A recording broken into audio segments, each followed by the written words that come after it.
さあ、今週はさすがに、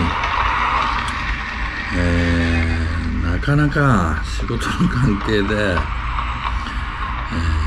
ビデオ撮れませんでした。ただ、急にですね、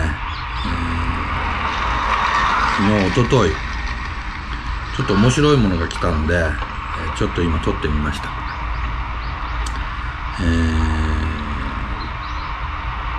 川島花丸の弟の川島大吉の誕生日プレゼントです。それを使ってですね、ちょっと今、俺がどんなもんなのかなっていうのをセッティング等を出してちょっとやってみたんですけれども、なかなか面白いんでまあみんなはねどうなのかわかんないけれども、なかなか面白いです。見てよこれ、ちゃんとこう動画を編集してるわけよ最近は。何気に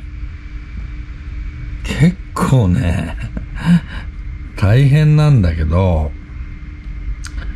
昔はね車載カメラをセットすることすらめんどくさかった俺だけれども、何気に順応できるんです。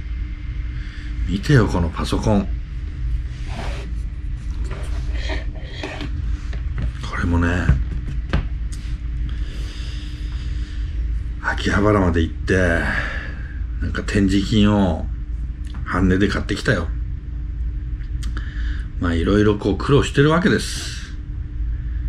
YouTube って簡単そうに見えて意外と大変だから、